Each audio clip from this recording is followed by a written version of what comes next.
اللہ من الشیطان الرجیم بسم اللہ الرحمن الرحیم تعلیم الاسلام حصہ 4 یہ چوتھا حصہ ہے اور 11 اس کے پیج نمبر 11 ہے رسالت بسم اللہ الرحمن الرحیم سوال قرآن مجید میں ہے وَإِن مِّن أُمَّةٍ إِلَّا خَلَا فِيهَا نَذِيرٌ سورہ فاتر 3 یعنی کوئی قوم ایسی نہیں جس میں خدا کی طرف سے کوئی ڈرانے والا نہ آیا ہو، ہر قوم میں آیا ہے۔ اور دوسری جگہ فرمایا ہے وَلِكُلِّ قَوْمٍ ہَادٍ سورہ رعد 1 رکوع 1 یعنی ہر قوم کے لیے ہدایت کرنے والا بھیجا گیا ہے۔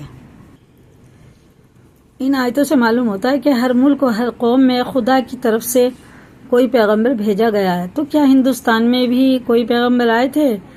جواب ہاں، ان آیتوں سے بے شک یہ بات ثابت ہوتی ہے کہ ہر قوم کے لیے خدا نے کوئی ہادی اور ڈرانے والا بھیجا ہے۔ اس لیے ممکن ہے کہ ہندوستان میں بھی کوئی نبی آئے ہوں۔ سوال کیا یہ کہہ سکتے ہیں کہ ہندو کے پیشوا جیسے کرشن جی اور رام چندر جی وغیرہ خدا کے پیغمبر تھے؟ جواب نہیں کہہ سکتے، کیونکہ پیغمبری ایک خاص عہدہ تھا جو خدا کی طرف سے اس کے برگزیدہ اور خاص بندوں کو عطا فرمایا جاتا تھا۔ تو جب تک شریعت سے یہ بات معلوم نہ ہو کہ یہ خاص عہدہ خدا تعالیٰ نے فلاں شخص کو عطا فرمایا تھا، اس وقت تک ہم بھی نہیں کہہ سکتے کہ وہ خدا کا نبی تھا۔ اگر ہم نے بلا دلیل شرعی صرف اپنی رائے سے کسی شخص کو پیغمبر سمجھ لیا اور فی الواقع وہ پیغمبر نہیں تھا، تو خدا تعالیٰ کے حضور میں ہم سے اس غلط عقیدے کا مواخذہ ہوگا۔ یوں سمجھو کہ اگر تم صرف اپنے خیال سے کسی شخص کو سمجھ لو کہ وہ بادشاہ کا نائب یعنی گورنر جنرل ہے اور وہ فی الواقع گورنر جنرل نہ ہو، تو تم حکومت کے نزدیک مجرم ہوں گے کہ ایک ایسے شخص کو جسے بادشاہ نے گورنر جنرل نہیں بنایا ہے، تم نے گورنر جنرل مان کر بادشاہ کی طرف ایک غلط بات کی نسبت کی۔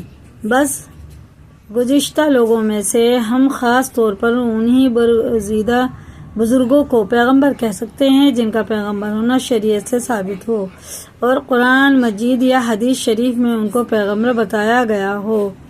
ہندو یا اور قوموں کے پیشواؤں کے متعلق ہم زیادہ سے زیادہ اس قدر کہہ سکتے ہیں کہ اگر ان کے عقائد اور اعمال درست ہوں، ان کی تعلیم آسمانی تعلیم کے خلاف نہ ہو اور انہوں نے خلق خدا کی ہدایت اور رہنمائی کا کام بھی کیا ہو، تو ممکن ہے کہ وہ نبی ہو سکتے ہیں، وہ نبی ہوں۔ مگر یہ کہنا کہ وہ یقیناً نبی تھے بے دلیل بات اور اٹکل کا تیر ہے۔ سوال حضور رسول کریم مقبول صلی اللہ علیہ وسلم کے متعلق کیا عقیدے رکھنے چاہیے؟ جواب آپ خدا تعالیٰ کے بندے اور ایک انسان اور خدا کے رسول تھے۔ خدا تعالیٰ کے بعد آپ تمام مخلوق سے افضل ہیں۔ آپ گناہوں سے معصوم ہیں۔ آپ صلی اللہ علیہ وسلم پر خدا تعالیٰ نے قرآن مجید نازل فرمایا۔ آپ کو شب معراج میں خدا تعالیٰ نے آسمانوں پر بلایا اور جنت دوزخ وغیرہ کی سیر کرائی۔ آپ صلی اللہ علیہ وسلم نے خدا تعالیٰ کے حکم سے بہت سے معجزے دکھائے۔ آپ صلی اللہ علیہ وسلم خدا تعالیٰ کے بہت زیادہ عبادت اور بندگی کرتے تھے۔ آپ کے اخلاق و عادات نہایت اعلیٰ درجے کے تھے۔ آپ کو خدا تعالیٰ نے بہت سی گزشتہ اور آئندہ باتوں کا علم عطا فرمایا تھا جن کی آپ صلی اللہ علیہ وسلم نے اپنی امت کو خبر دی۔ آپ کو خدا تعالیٰ نے تمام مخلوق سے زیادہ علم عطا فرمایا تھا، لیکن آپ عالم الغیب نہیں تھے، کیونکہ عالم الغیب ہونا صرف خدا تعالیٰ کی شان اور اسی کی خاص صفت ہے۔ آپ صلی اللہ علیہ وسلم خاتم النبیین ہیں کہ آپ کے بعد کوئی نیا نبی نہیں ہوگا، ہاں صرف حضرت عیسیٰ علیہ السلام جو پہلے زمانے کے پیغمبر ہیں آسمان سے اتریں گے اور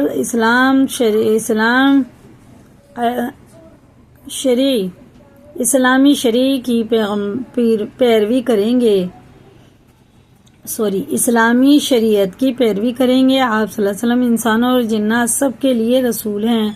آپ صلی اللہ علیہ وسلم قیامت کے روز خدا تعالیٰ کی اجازت سے گناہ گاروں کی شفاعت کریں گے۔ اسی وجہ سے حضور صلی اللہ علیہ وسلم کو شفیع المذنبین کہتے ہیں، اور خدا تعالیٰ حضور صلی اللہ علیہ وسلم کی شفاعت قبول بھی فرمائے گا۔ آپ صلی اللہ علیہ وسلم نے جن باتوں کا حکم کیا ہے ان پر عمل کرنا، اور جن سے منع کیا ہے ان سے باز رہنا، اور جن واقعات کی خبر دی ہے ان کو اسی طرح ماننا اور یقین کرنا امت پر ضروری ہے۔ آپ صلی اللہ علیہ وسلم کے ساتھ محبت رکھنا اور آپ کی تعظیم اور تکریم کرنا ہر امتی کے ذمہ لازم ہے، لیکن تعظیم سے مراد وہی تعظیم ہے جو شرعی قاعدے کے موافق ہو، اور خلاف شرع باتوں کو تعظیم یا محبت کہنا نادانی ہے۔ اسی کو یاد کریں، لائک کریں، شیئر کریں اور سبسکرائب کریں، کیونکہ یہ سبق لمبا ہے، اس کو 2 جگہ کر کے ڈالیں گے انشاءاللہ۔